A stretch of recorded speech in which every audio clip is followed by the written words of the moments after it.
Happy Friday, traders. It's 8 a.m. Chicago time on the Friday, the 19th of July, 2019. Thanks for joining me here yet again.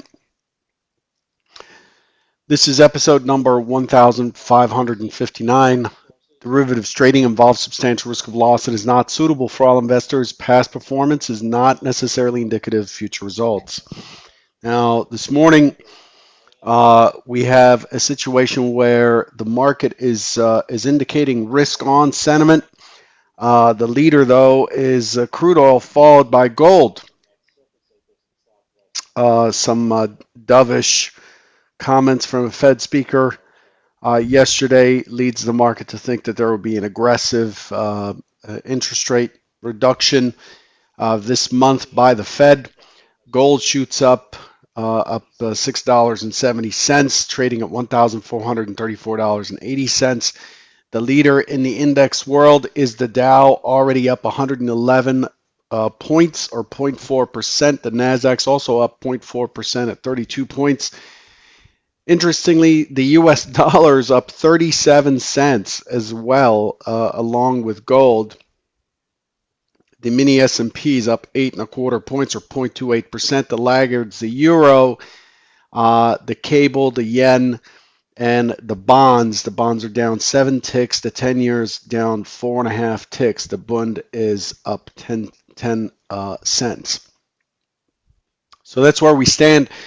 We're in a gap up situation in the S&P after a neutral extreme up day type yesterday, which is normally relatively bullish, especially in the context that we've seen it yesterday. Let me start off by going into our review directly. Looking at yesterday, the expectation was for an open auction that tests down, but the most likely move is back up into the range. The range low is right there. Expected to move back up into the range, and for it to hold in this area, the market was a lot more aggressive than I had expected. Here it is in a 2-tick Renko.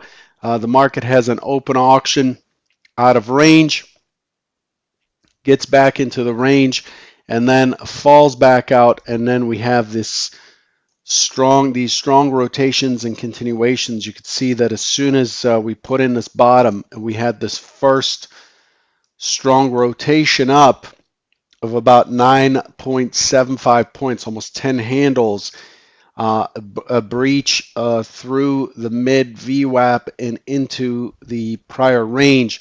Now, as you know, who are at Convergent Trading and who've been following a while, now I'm going to start looking for the continuation move. In this case, the continuation move was really tight. It held the mid, even though the mid was just underneath. Very, very odd here.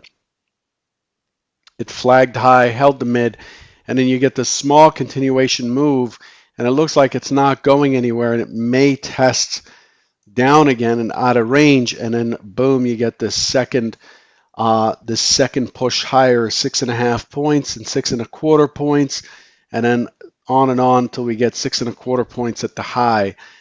This was very directional. The delta was with price. The delta finished higher along with price, and we pushed into the prior day's MC, not composite. We pushed into the point of control. I guess, hey, thanks. I may not have done the disclaimer. Derivatives trading involves substantial risk of loss and is not suitable for all investors. Past performance is not necessarily indicative of future results. It's important that you know that. Jason, I appreciate that. So what do? We breach above the 3,000 millennium figure and push into 3,150. And this morning it's setting us up for an even higher high, in my opinion. So let's look at this on the 15-minute and what we've accomplished here. You'll notice that the overnight session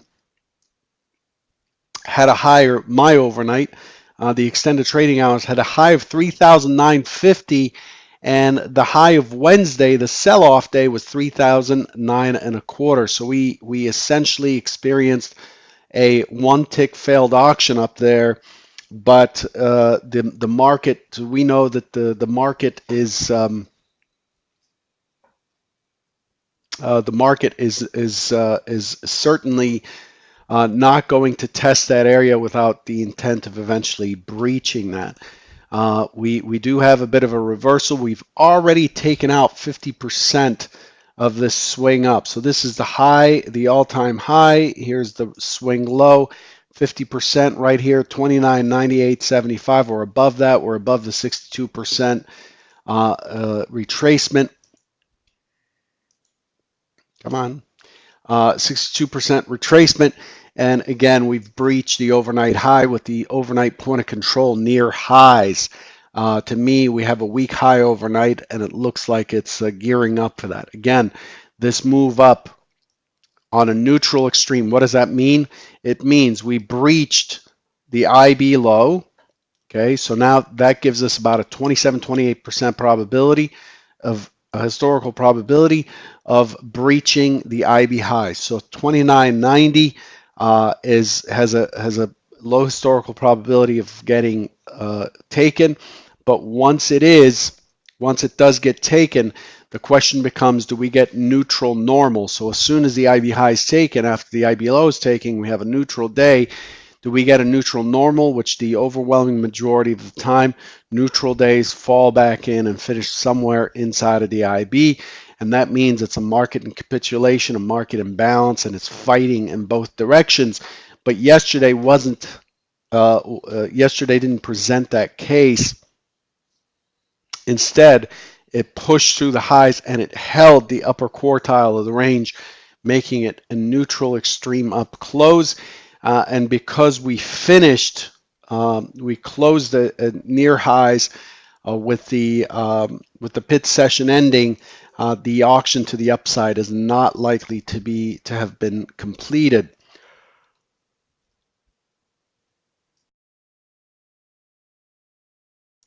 Now we reopen.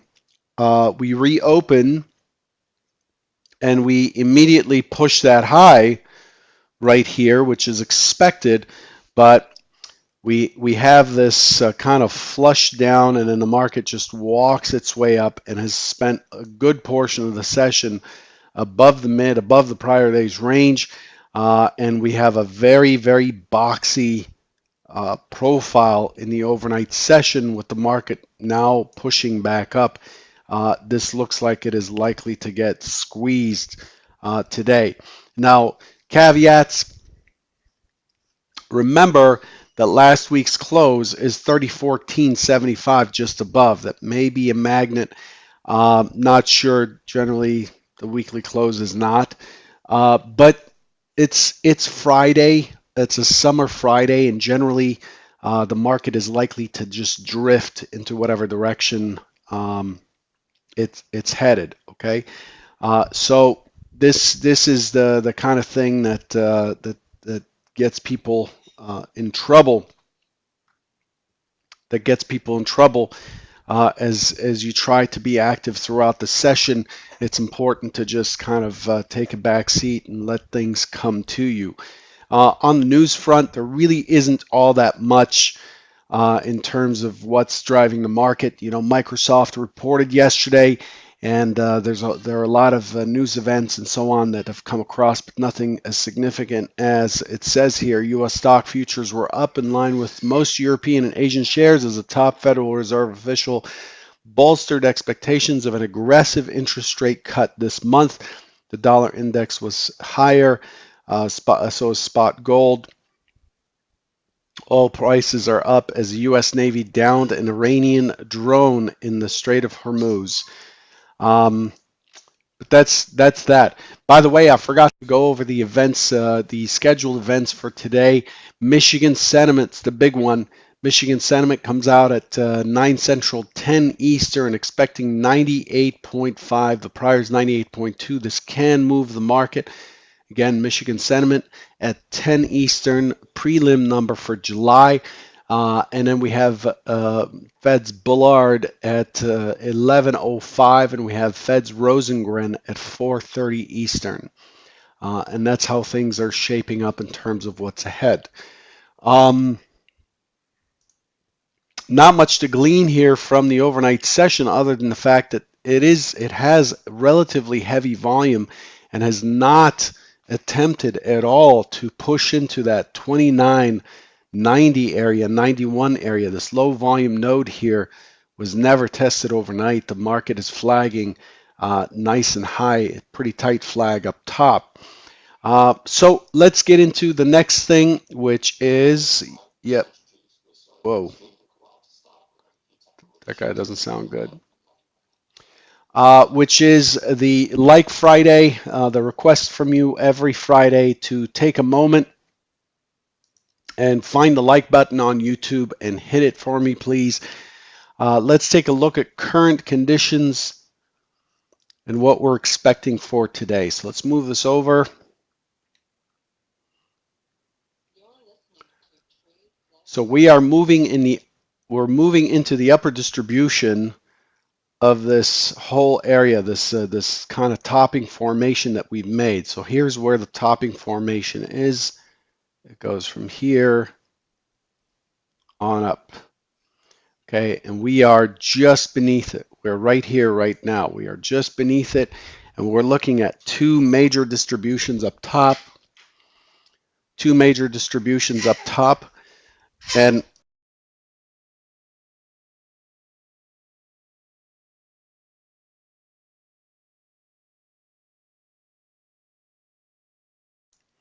I apologize there. My daughter walked in while I'm talking. Um, Anyway, I'm not at my office in Chicago. I'm actually visiting family. There's a double distribution up here, and the likely target is this key distribution up top.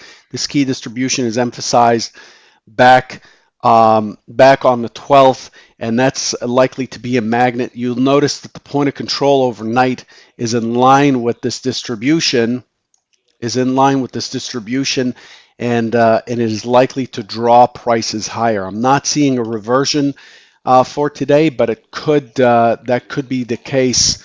It could do it, but I'm not seeing that. I'm looking at an open auction today out of range. I'm looking for potentially a reversion back towards 3,000. The big strike there, but overall, I'm looking for to push to squeeze the overnight high into this low volume node in the 1312 area and holding steady into the close. This is what I'm looking for, and that makes the pullback that we've had into 2975 something that is more of a pullback than a correction. I know the bears hopped out on it, and we're talking up the fact that this is a perfect topping formation and blah blah blah. But the market is gaining. Yesterday, the market gained um, uh, prices to the upside too easily for me to believe that uh, that is a likely play.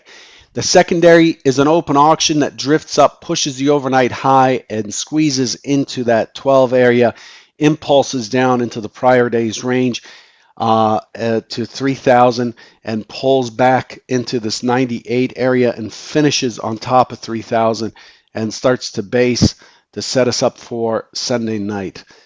These are the two key scenarios. Now, the scenario 3 is an open test down drive up because this is an overall reversal, in my opinion. That low and the rally from yesterday are relatively firm. We dropped quickly on Wednesday and we took it all back on Thursday, and that's not the kind of behavior um, we would see in a market that's run out of bidders, run out of buyers. So open test drive up.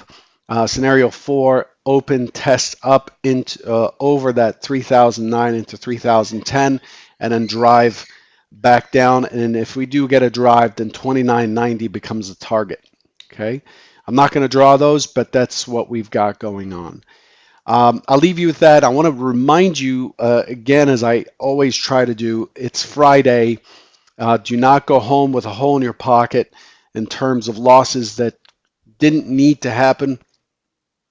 Let the market, identify what areas. A lot of people say, let the market come to you and all this. What does that mean, really? Well, how do you let the market come to you? What that means is define the areas you want to trade and then just stand by and watch the market as it comes into those areas and then take your position as opposed to trying to catch every tick, every turn, every flutter, every impulse. Unless you're a scalper, that's not you're not trading. The next trade you're taking, by the way, just think of it this way because this is a business. The next trade you're taking is not intended to be a winner. It's intended to be one of 1,000 trades, of which many are winners, hopefully. So it's really important for you to understand that as you take an action, even though it's just one trade that you're taking next, this is really, really important. You're actually the next trade you're taking is something that you're building your toolbox with for the next 1,000 trades. So if it's a crappy trade, guess what you're going to get? You're going to keep doing crappy trades. It's kind of like those people who mess around in practice. Let's say you play soccer or basketball, and in practice you're doing these stupid moves, you're not giving good passes, and so on and so forth. And somehow you expect to go out in the middle of a tournament and all of a sudden have perfect form, perfect passes, perfect shots. It doesn't work that way. So you have to make, just like with Kobe Bryant, when he practices. You have to make every shot seem like it's the last shot of the game. It requires a lot of focus, effort, and discipline, but you're looking for trades that are really high quality. Okay. And if you do take a trade that is impulsive, FOMO based, or whatever, you're just smart to close it, log it as an error, track what it costs, even if it made you money, track that, and then look for just becoming a good trader. It's about the process, and the process is supposed to lead to execution, and the execution is supposed to lead to you making money, to profits, hopefully. Good luck today. Have a wonderful weekend. Take care.